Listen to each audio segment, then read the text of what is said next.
नमस्कार, खबरों की खबर में आपका स्वागत है। ईवीएम का मतलब क्या है? एवरी वोट टू मोदी या every vote to Manohar Lal Khattar? ये इस तरह का प्रोपेगेंडा राहुल गांधी और कांग्रेस पार्टी कर रही है। ऐसा लगता है कि इनका जो पूरा विश्वास इलेक्टोरल प्रोसेस से, इलेक्शन कमीशन से, हिंदुस्तान की डेमोक्रेसी के ऊपर से उठता चला जा रहा है। एक कहावत है, नाचे न जाने अंगना टेढ़ा। ये लोग अपनी कोताही, अपनी बेवकूफ़ी की वजह से चुनाव पर चुनाव हारते जा रहे हैं और हर चुनाव से पहले ये ईवीएम का मसला उठा देते हैं। और सोशल मीडिया में जो इनके समर्थक हैं वो बोगले की तरह जो है वो ईवीएम में गड़बड़ी है, ईवीएम में गड़बड़ी है, ईवीएम में जरूर कुछ न कुछ हुआ है, इसलिए बीजेपी को इतनी सीटें आ गई हैं। अरे जहाँ हारती है बीजेपी वहाँ ईवीएम की भी गड़बड़ी नज़र नहीं आती इन लोगों को। जैसे पंजाब में ये लोग जीत गए, जैसे एक और सबसे अक्लमंद लीडर है ईवीएम के ऊपर सवाल उठाने वाले केजरीवाल। ये खुद जब जीता था तब इसे ईवीएम में गड़बड़ी नज़र नहीं आ रही थी। इलेक्शन जब हारता है लोकसभा में तो इसे जो है ईवीएम में गड़बड़ियाँ नज़र आती है। तो मैंने सोचा कि आज एक वीडियो जो बनाना चाहिए जिससे आपको ये समझ में आ जाए कि ईवीएम का बेसिकली प्रोसेस क्या क्या है। आपको एक बार ये प्रोसेस समझ में आ जाएगा कि किस तरीके से ईवीएम इलेक्शन कमीशन से उठ के वो काउंटिंग तक जो है वो उसका राह क्या, उसका तरीका क्या है, वो आपको समझ में आ जाएगा। तो आपको समझ में आ जाएगा कि ये कितने जाहिल और गंवार और कितने बेवकूफ़ जो लोग हैं जो ईवीएम के ऊपर सवाल उठाते हैं। और ये जानबूझ के करते हैं, ऐसा नहीं कि उन्हें पता नहीं है, क्योंकि इस प्रोसेस के अंदर आपको ये भी समझ में आएगा कि ये इन सारी जो पॉलिटिकल पार्टीज है इनकी आंखों के सामने सब कुछ होता है। और उसके बाद जब ये चुनाव हारते हैं तो ईवीएम में गड़बड़ी है, ईवीएम में जो है। तो इसलिए आज हमने सोचा कि एक वीडियो इस तरह का बनाया जाए। पहली बात ये कि ईवीएम को टेम्पर नहीं किया जा सकता। वो क्यों नहीं किया जा सकता ये समझ लीजिए कि ये दुनिया का इस तरह का बहुत ही एडवांस ईवीएम मशीन है जो हिंदुस्तान इस्तेमाल करता है। ये स्टैंड अलोन मशीन है। स्टैंड अलोन मशीन का मतलब ये है कि इसमें न बाहर से कोई तार जोड़ा जाता है, ना इस पर इंटरनेट से काम किया जाता है, ना ही इसमें वाईफाई होता है, ना ही इसमें ब्लूटूथ होता है। ये वैसा ही है। और उसके बाद आप देखिए केजरीवाल की पार्टी ने कहा था कि हमें आधा घंटा दे दो तो हम पूरा का पूरा वो ईवीएम को जो हैक कर सकते हैं। भाई हैक कैसे करोगे? इलेक्शन कमीशन ने कहा कि भाई ये लो, बिना छुए हुए उसको हैक करके दिखा दो। तो नहीं, इनके हाथ में चाहिए। तो ये बेवकूफ़ लोग हैं, इनको समझ में नहीं आता कि ईवीएम फंक्शन कैसे। ये वैसे ही है कि जैसे कोई ये कहे कि आपके पास पुराना ट्रांजिस्टर, वो संतोष का जो पुराना आता था डब्बा वाला ट्रांजिस्टर, और कोई आदमी ये कहे कि भाई मोबाइल से उससे जो है हम ब्लूटूथ से हम उसमें गाना बजा देंगे। तो वो तो हो नहीं सकता। क्यों? क्योंकि उस पुराने रेडियो में वो ब्लूटूथ का सिस्टम नहीं है। लेकिन केजरीवाल का दावा वैसा ही है। अब आते हैं कि ये स्टैंड अलोन मशीन्स तो हैं, बाहर से इसको टेम्पर नहीं किया जा सकता। लेकिन इलेक्शन कमीशन इन लोगों के आरोपों के बाद या उसके पहले से भी क्या प्रोसीजर अपना रही थी उसको एक बार समझते हैं। तो सबसे पहला चीज़ ये होता है कि जब इलेक्शन कमीशन के पास वो सारे कंपनी से बन के आते हैं जो चुनाव से पहले, तो सारे जो ईवीएम मशीन्स हैं उनको एक जगह इकट्ठा किया जाता है। और वहाँ पे जहाँ से ये बन के आती है, ये दो कंपनी है, भारत इलेक्ट्रॉनिक्स लिमिटेड और इलेक्ट्रॉनिक्स कॉरपोरेशन ऑफ इंडिया। ये फर्स्ट लेवल की चेकिंग करते हैं। ये वहाँ के इंजीनियर्स आते हैं, वो हर इंडिविजुअल ईवीएम को चेक करते हैं, सर्टिफाई करते हैं कि ये सही काम कर रही है, ये जो मशीन जो है वो बिल्कुल फिट है। और मैं आपको बता दूं कि जब ये फर्स्ट लेवल चेकिंग होती है इलेक्शन कमीशन के सामने और इंजीनियर्स के सामने, उस समय सारी पॉलिटिकल पार्टीज को खत लिख करके कहा जाता है कि ईवीएम की चेकिंग इस तारीख को है, अपने आप रिप्रेजेंटेटिव को भेजें। अब आप अगर रिप्रेजेंटेटिव भेजेंगे नहीं, जो आपका एक दायित्व है कि ईवीएम पे अगर आप सवाल उठाते हैं तो आप अपने लोगों को आप भेजें। जब ये फर्स्ट लेवल की चेकिंग होती है, बाकायदा आपको चिट्ठी देकर के बुलाया जाता है, तो आप बहुत जाते भी हैं उसमें, वहाँ मौजूद भी रहते हैं, लेकिन फिर भी पता नहीं क्या खा पी के जाते हैं। ये लोग को समझ में नहीं आता, वापस आकर के फिर वही राग अलापते हैं। तो ये फर्स्ट लेवल ऑफ चेकिंग हो गई अब दूसरा स्टेप क्या है इसका? दूसरा स्टेप ये है कि इस चेकिंग के बाद सारी पॉलिटिकल पार्टीज के रिप्रेजेंटेटिव के सामने, इलेक्शन कमीशन के अधिकारी और इंजीनियर्स के सामने जो ज़रा सा भी डिफेक्टिव है ईवीएम, उसको वापस भेज दिया जाता है, उसको ख़त्म कर दिया जाता है, और जिसे हर पॉलिटिकल पार्टी ने ओके किया उसे अब इलेक्शन में इस्तेमाल करने के लिए आगे बढ़ाया जाता है। ये दूसरा स्टेप है। तीसरा स्टेप, जो ईवीएम मशीन को सही माना जाता है, जो मशीनें जो है जिसको ओके कर दिया जाता है, उसे फिर एक हॉल में रख दिया जाता है और पूरी तरीके से उसे सैनिटाइज कर दिया जाता है। वो कमरे में बंद हो गया, पुलिस फोर्स लगा दी जाती है। अब उस कमरे में कोई आदमी घुस भी नहीं सकता, जा भी नहीं सकता। अगर कोई अधिकारी भी अगर जाना चाहता है तो वो सारे इलेक्ट्रॉनिक डिवाइस जिस तरह से पूरी तरह से स्कैनिंग करके वहाँ पे लोगों को भेजा जाता है और उसकी पूरी वीडियो रिकॉर्डिंग होते रहती है, कोई वहाँ पे भी टेम्पर नहीं किया जा सकता है। ये 3 स्टेप्स हो गए। अब चौथा स्टेप, ये बड़ा इंपॉर्टेंट है। ये हर जगह डिस्ट्रिक्ट लेवल पे जो रिटर्निंग ऑफिसर होता है वो हर ईवीएम मशीन के साथ जो है वो बाकायदा वहाँ पे फिर से एक मॉक ड्रिल होता है, और दूसरी बार फिर से हर पॉलिटिकल पार्टी को खबर दी जाती है कि आप अपने रिप्रेजेंटेटिव को भेजें और आप इस मॉक ड्रिल में आप शामिल हो। उसमें क्या होता है मॉक ड्रिल में? तो जितने भी ईवीएम मशीन है उसमें वोट्स डाले जाते हैं। वोट्स डालने के बाद उसकी काउंटिंग होती है, बाकायदा सर्टिफाई किया जाता है, और पॉलिटिकल पार्टी के रिप्रेजेंटेटिव ही उसको सर्टिफाई करते हैं। अगर कोई दिक्कत है किसी ईवीएम मशीन के ऊपर तो इसका मतलब है कि पॉलिटिकल पार्टी का जो रिप्रेजेंटेटिव वहाँ गया है वो उस पर ऑब्जेक्शन उठाएगा, और अगर वो ऑब्जेक्शन उठा दिया तो ईवीएम मशीन को इलेक्शन में इस्तेमाल नहीं किया जाएगा। अब एक खबर आई थी भिंड की, आपको याद होगा, उसका वीडियो बहुत वायरल हुआ था कि कोई बातचीत कर रहा था तो वो पर्चा जो है लगातार वो बीजेपी का ही आ रहा था। दरअसल उसमें किसी ने बैकग्राउंड में ये मजाक किया कि ये तो हर चिट जो है वो बीजेपी का ही आ रहा है। वोट ही उतने डाले गए थे, वो सारे पॉलिटिकल पार्टीज के रिप्रेजेंटेटिव वहाँ थे। बाद में उसका एक्सप्लेनेशन दिया गया और बताया गया किस तरह से ये फेक न्यूज़ कांग्रेस पार्टी और आम आदमी पार्टी ने उस वीडियो से बनाया था, ताकि ये वीडियो बनाना भी जो था वो बेसिकली एक इलीगल काम था। तो ये कहानी है। तो आपने देखा 2 बार पॉलिटिकल पार्टीज के उम्मीदवारों के सामने, उसके रिप्रेजेंटेटिव के सामने ईवीएम मशीन की टेस्टिंग होती है। अब इसके बाद जितने जो बच गए तो ये जो अगला स्टेप जो उसका होता है कि सारे माने एक कंस्टिट्यूंसी में उसको रेंडमाइज कर दिया जाता है। ये किसी को पता नहीं चलता कि कौन ईवीएम मशीन जो है कहाँ जाएगा नहीं जाएगा, इसलिए कोई उसमें कोई पहले से छिड़कानी करके रखे तो वो भी पॉसिबल नहीं है। तो ये अब वहाँ से वो अलग अलग कॉन्स्टिट्यूंसी में वो भेज दिया जाता है, नाम वाम के साथ, सारे जो उम्मीदवारों के लिस्ट के साथ वो फाइनली पोलिंग बूथ पे पहुँचता है। अब छठा स्टेप, ये भी बड़ा इंपॉर्टेंट है कि एक बार ये ईवीएम मशीन पोलिंग बूथ पे पहुँच जाने के बाद आप वोट देने जाते होंगे तो वहाँ बहुत सारे इलेक्शन जो पोलिंग एजेंट्स होते हैं पॉलिटिकल पार्टीज़ के अलग अलग उम्मीदवार के, वो अंदर मौजूद होते हैं। तो एक मॉक ड्रिल मॉर्निंग में होता है।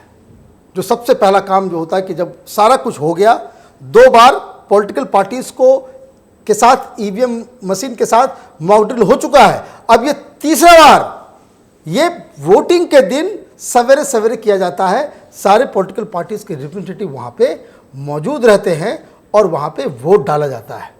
मॉक में वो सारे लोग वोट डालते हैं, फिर वहाँ काउंटिंग भी होती है, और काउंटिंग के बाद जब सारे हर उम्मीदवार का रिप्रेजेंटेटिव ये समझ जाता है कि नहीं बिल्कुल सही है, सब लोग साइन करते हैं, तब ईवीएम मशीन को फाइनली सील किया जाता है, उसे बंद किया जाता है। और सील करने के बाद वहाँ जो पॉलिटिकल पार्टीज और कैंडिडेट्स के जो रिप्रेजेंटेटिव होते हैं, पोलिंग एजेंट्स, उनको ये अधिकार होता है कि वो अपने हिसाब से सील करें। सील के ऊपर उनका भी साइन होता है। कुछ लोग ऐसे भी होते हैं पॉलिटिकल पार्टीज को मैं जानता हूँ, वो अपना सील खुद लेकर के जाते हैं और वो धागा वो ईवीएम के साथ बांध देते ताकि वो कोई बीच में उसे खोल ना सके। तो वो होता क्या है इसमें आप देखिए किस तरह से तमाशा ये लोग करते हैं। ये खास करके ये लेफ्ट लिबरल कबाल जो पूरे माने ईसी के ऊपर सवाल उठाने वाले लोग। तो ये जो मॉक ड्रिल होता है मॉर्निंग में, तो मॉक ड्रिल के दौरान कभी कभी ऐसा होता है कि जो ईवीएम कैरी करते समय कहीं टक्कर खा गया, कहीं गिर गया, तो कुछ ईवीएम मशीन में जो कुछ प्रॉब्लम्स आ जाते हैं। तो जब मॉक ड्रिल होता है तो उसमें काउंटिंग में कुछ गड़बड़ियाँ होती हैं कि वो काम नहीं करता है, या फिर कोई बटन दबा रहे हैं वो दब नहीं रहा है, या किसी को दबा रहे हैं तो उसको वोट काउंटिंग नहीं कर पा रहा है। तो उसको क्या किया जाता है, उसको इमीडिएटली रिप्लेस किया जाता है। तो मॉक ड्रिल के बाद जब रिप्लेस किया जाएगा तो इसलिए वोटिंग वहां पे रोक दी जाती है कुछ बूथ पे। लेकिन ये खबर आते आते 7, साढ़े 7, 8 बज जाते हैं। और होता क्या है कि टेलीविजन वाले ब्रेकिंग न्यूज चला दिया, ये जगह पे ईवीएम खराब, ईवीएम खराब। व्हाट्सएप, सोशल मीडिया पे ये सब कांग्रेसी और आम आदमी पार्टी और लेफ्ट वाले लोग जो है वो चालू हो जाते हैं, भाई ईवीएम खराब है, ईवीएम खराब है, ईवीएम खराब। डाउट्स क्रिएट किया जाता है। और मीडिया वाले भी मूर्ख हैं, उनको बताना चाहिए कि मॉक ड्रिल के दौरान जो है वो गड़बड़ियां पाई गई हैं, इसलिए उसको बदला जा रहा है। 1 घंटे के बाद मालूम चलता कि नहीं, उसको रिप्लेस कर दिया गया। रिप्लेस क्यों किया गया? क्योंकि वो शुरू पे उस पर कभी वोटिंग हुई ही नहीं। और इसके बाद जिसका अगला स्टेप ये होता है कि आप ईवीएम मशीन्स को स्ट्रांग रूम में डाल देते हैं काउंटिंग से पहले। चूंकि इस समय रहता है काउंटिंग और पोलिंग के बीच, तो इसे एक स्ट्रांग रूम में रखा जाता है। और स्ट्रांग रूम में जो दरवाजे जो होते हैं वो बंद होते हैं। स्ट्रांग रूम के अंदर और बाहर उसकी 24/7 वीडियो रिकॉर्डिंग वो अनिवार्य है। वो अनिवार्य इसलिए है कि ताकि कभी कोई ये शक ना हो सके कि कोई आदमी उसके अंदर घुसा हो। इतना ही नहीं, स्ट्रांग रूम के बाहर बाकायदा पॉलिटिकल पार्टीज को जगह दी जाती है कि आप यहां आकर के बैठें और स्ट्रांग रूम की रखवाली करें कि आपकी नज़रों के सामने ये आपको बिल्कुल विश्वास रहे कि कोई भी आदमी उस स्ट्रांग रूम में ईवीएम के पास आसपास जा नहीं रहा हो। और फाइनली जब काउंटिंग होती है तो पोलिंग एजेंट्स को फिर से वो ईवीएम दिखाया जाता है और वो लोग कहते हैं कि ये हमने सील लगाया था, ये हमारे दस्तखत है, और ये अब इसका मतलब है कि इसको ना खोला गया बीच में ना कुछ किया गया, अब इस पर काउंटिंग की जा सकती है। उसके बाद काउंटिंग होती है। तो ये अब ये बताइए कि ये पूरे प्रोसेस में पार्टियों के पास 4 ऐसे मौके हैं जब आप ईवीएम के ऊपर सवाल कर सकते हैं, गड़बड़ियों को पकड़ सकते हैं, और उसके बाद आप अगर सेटिस्फाइड नहीं हैं तो आप ईवीएम मशीन्स को बदलने की मांग कर सकते हैं। अब जो लोग उठाते हैं एक सवाल, जैसे राहुल गांधी, तो राहुल गांधी को यह बताना चाहिए कि जो 3-4 बार जो आपको मौका मिलता है कांग्रेस पार्टी के रिप्रेजेंटेटिव्स को ईवीएम के ऊपर जांच परख करने की, उस पर सवाल उठाने की, तो क्या पी करके ये लोग जाते हैं? नशे में रहते हैं क्या ये लोग? इसके रिप्रेजेंटेटिव हर जगह क्या वो बिल्कुल ही मूर्ख लोग हैं ये लोग, और ये कोई फीडबैक नहीं देते हैं? ये तो बताना पड़ेगा राहुल गांधी को कि आपने बस एक ट्वीट कर दिया, एक बार में आपने पूरे जो है डेमोक्रेटिक प्रोसेस के ऊपर ही सवाल खड़ा कर दिया। अगर तो आप अपने मूर्खों को जो आप भेजते हो वहां पे उसको मत भेजा करो, और अगर वो जाते हैं तो उनकी रिपोर्ट पे तो कम से कम अपनी पार्टी के वर्कर्स के क्रियाकलापों के ऊपर तो आप विश्वास करो। लेकिन नहीं, आपको माने you are a bad loser. ये सब जितने हैं ये बैड लूजर्स हैं, और इसलिए आप ये सवाल खड़ा करते हैं, और इसलिए ये लोग सुप्रीम कोर्ट पहुंच गए। सुप्रीम कोर्ट, ये तो बेसिकली मैं कह रहा हूं कि ये तो अभी तक का मसला है। फिर उसके बाद भी इन लोगों को जब सेटिस्फाई नहीं हुए तो इलेक्शन कमीशन ने वीवीपैट लगाया। ये क्या है? ये एक मशीन जो वोट आप डालते हैं उसका एक पर्चा निकल जाता है, आप सेटिस्फाइड हो जाते हैं कि भाई आपने जिसको वोट डाला है मशीन ने उसी को वोट लिया है। ये नहीं जो कांग्रेस पार्टी कह रही है, ये आम आदमी पार्टी वाले लोग जो अफवाह फैला रहे हैं, प्रोपेगेंडा कर रहे हैं कि कोई भी बटन दबाओ बीजेपी को वोट मिलती है। बताइए, केजरीवाल कैसा आदमी कह रहा है कि ईवीएम में गड़बड़ी है, कोई बटन दबाने से वो बीजेपी को वोट मिलता है? ये लोगों ने पढ़ाई लिखाई किया है नहीं किया है, बिना सिर पैर की बात आप करेंगे? तो वीवीपैट का जो है मसला आया तो सुप्रीम कोर्ट ने कहा कि भाई आप इसमें वीवीपैट की भी काउंटिंग आप अलग से करेंगे। अब मैं आपको एक आंकड़ा देता हूं, जो पिछले लोकसभा चुनाव में 2019 में जो हुए उसमें करीब 90 करोड़ लोगों ने वोट डाले। और कहां डाले? तो टोटल जो देश भर में जो ईवीएम मशीन जो का इस्तेमाल हुआ है वो 22,30,000 के आसपास ईवीएम मशीन, और 16,30,000 के आसपास आपका वो उसका कंट्रोल मशीन जो है वो इस्तेमाल किया गया।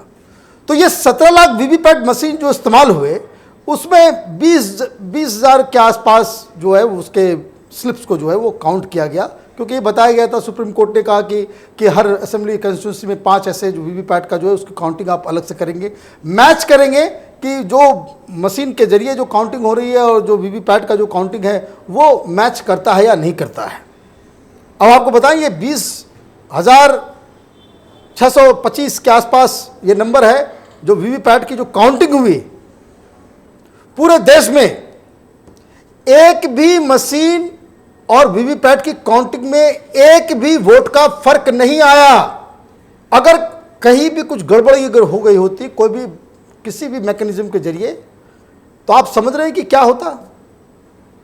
ये सारे लोग जो है चुनाव रिजल्ट के बाद सड़क पे आ गए होते और कहते कि भाई ये डेमोक्रेसी झूठी है, इलेक्शन कमीशन बिका हुआ है, सुप्रीम कोर्ट खत्म है, इस देश में कोई चीज जो नहीं चल। तो ये इस तरह का आप प्रोपेगेंडा आप करने लगते हैं और इलेक्शन खत्म हुआ लोकसभा, ये बिल्कुल चुप हो गए बिल्कुल, क्योंकि आर्गुमेंट इनके पास खत्म हो गया। आर्गुमेंट इसलिए खत्म हो गया कि वीवीपैट की काउंटिंग और ईवीएम मशीन की काउंटिंग हर जगह एक जैसी निकली, तो आर्गुमेंट खत्म। तो इन्होंने व्हाट्सएप और सोशल मीडिया पे बहस भी करना बंद कर दिया। अब हरियाणा और महाराष्ट्र का चुनाव आया है, तो इलेक्शन के ठीक एक दिन पहले से राहुल गांधी ने तमाशा शुरू कर दिया कि ईवीएम का मतलब every vote to Manohar Lal Khattar. तो ये सब बचकानी बातें हैं और बहुत सारे लोग हैं जो इस तरह की चीज़ों को व्हाट्सएप ग्रुप्स में या ट्विटर पे या फेसबुक में बहस करते हैं। ये बेसिकली ये मूर्खता की पराकाष्ठा है। जब आप चुनाव हार जाते हो, जब आप बिल्कुल जैसे ये होता है ना, हम लोगों के गांव में जब क्रिकेट होता था कि जब क्रिकेट मैच खेलते थे, अचानक से कोई जो टीम हार रही है तो अचानक उसका कोई खिलाड़ी आया और सारे विकेट लेकर के बैट बॉल लेकर के भाग गया। तो राहुल गांधी और विपक्ष ये उसी तरह, जिससे कह सकते हैं कि बैड लूजर की तरह, ये हर बार हर इलेक्शन में ईवीएम का मसला उठाते हैं। अगर ईवीएम को लेकर के आपके पास भी कोई अगर सवाल है तो कमेंट सेक्शन में आप कीजिए, क्योंकि ईवीएम पे सवाल उठाना इलेक्शन पे सवाल उठाना है, और इलेक्शन के ऊपर सवाल उठाने का मतलब है कि आप इलेक्शन कमीशन के ऊपर सवाल उठा रहे हैं। और जब आप इलेक्शन कमीशन के ऊपर सवाल उठाते हैं तो इसका मतलब आप पूरे इलेक्टोरल प्रोसेस के ऊपर सवाल उठाते हैं, और जब इलेक्टोरल प्रोसेस के ऊपर ही आप सवाल उठा देते हैं तो आप हिंदुस्तान की जो डेमोक्रेसी है उस पर सवाल खड़े कर देते हैं। आप जो सॉवरेन गवर्नमेंट है हिंदुस्तान की उस पर सवाल खड़े कर देते हैं, और आप ये कहते हैं, आप ये छोटी सी बात नहीं है कि ईवीएम जो है वो इस सारी चीज़ों का एक ऐसा टूल है जिससे हमारा संविधान, हमारे इंस्टीट्यूशंस, हमारा पार्लियामेंट, सुप्रीम कोर्ट, सारा कुछ एग्जिस्ट करता है। और ये प्रोपेगेंडा, ये देश विरोधी, बेसिकली ईवीएम पे सवाल उठाना मेरे हिसाब से ये देशद्रोह का काम है। वो इसलिए क्योंकि आप एक ही झटके में आप ये कह देते हो कि हिंदुस्तान में डेमोक्रेसी नहीं है। हिंदुस्तान में जो सरकार चुन के आती है, जो लोग चुन के आते हैं, जो सरकार चलाते हैं, वो धोखेधड़ी से यहाँ पे सरकार बनाते हैं। तो ऐसे लोगों को सोशल मीडिया में आप ज़रूर जवाब दें। ये प्रोसेस जो हमने बताया है वो उसी खातिर मैंने बताया है। तो आप देखते रहिए ओपिनियन पोस्ट इंटरनेट टीवी। हमारे वीडियोस को लाइक कीजिए, शेयर कीजिए और हमारे चैनल को सब्सक्राइब कीजिए और बेल आइकन को ज़रूर दबाइए ताकि हमारे वीडियोस के जो नोटिफिकेशंस हैं वो आप तक फ़ौरन पहुँचे। धन्यवाद।